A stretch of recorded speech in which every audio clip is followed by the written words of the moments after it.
Sanibel is a very special, unique island.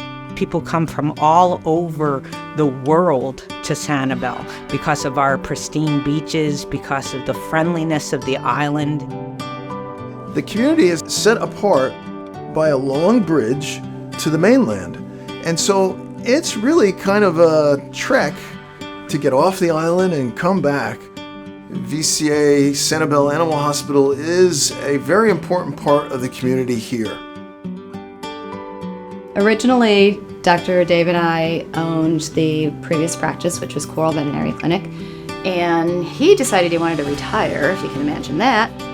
When I joined the clinic in 1984, initially it was open maybe 2 days a week in the summertime, 3 days a week in the wintertime. But as far as doing other things besides, just wellness exams, anything that came in, we would ship over to town. Fast forward, VCA acquired us. We turned our little tiny outpatient Sanibel clinic into a full-service animal hospital. Resources were incredibly, they brought out radiology, and we started doing surgical procedures. Before we knew it, we needed more space. In 2019, VCA came to us and asked us if we thought this community could support a large full-service hospital, and we wholeheartedly believe that yes, that this community deserves something that's going to be around forever. We actually got the permit to start proceedings on the building 5 weeks before the hurricane. Hurricane Ian made landfall, tied as the fifth most powerful storm ever to hit the United States. We've heard little from Sanibel.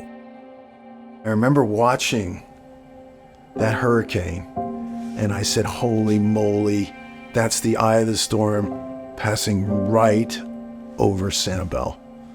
And I knew that was going to be trouble, but I didn't think it was going to be as much trouble as we had.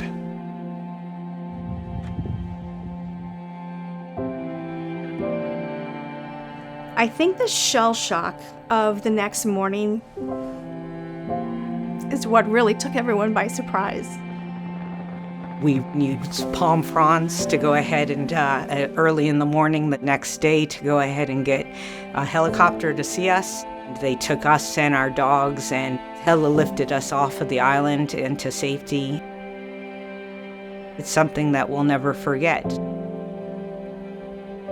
30 days later, approximately, we were able to get on site, and we could tell that the hospital had been engulfed in water. We had a problem with the bridge, no bridge, and couldn't come in. So the first time we came in, we actually came in, me, Jennifer, and Dr. Dave, on a boat. We assessed all the damage from both hospitals, the small one across the street and this one here. And it was like a horror movie.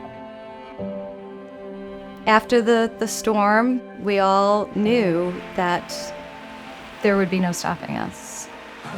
This island community was so determined to come back and to rebuild, because you can't wash away what this community is. We pushed forward, and VCA was wonderful at supporting us. We were able to drop ship supplies in. Associates from different regions brought in supplies. VCA backed us up 100%, and they were there whatever we needed, however we needed help. I was in a hotel room with 5 dogs for 10 days, and they said, no problem, you do what you need to do to take care of yourself so we can have you back in action to help everybody else. And I was back on the job as soon as I could. Unfortunately, the Sanibel Hospital couldn't be there at that time, but we relocated ourselves to the mainland where we could be there for people. It was amazing. People were so appreciative, and we were so appreciative to see, even though there was so much disaster, it really brought people together. It really made a community. 2, 1. We are here, and we are bigger, better, and happier, and just super excited to be back. Now, we have an appropriate size hospital for a community like this. We've gone from 900 square feet to 4,000 square feet. Now we have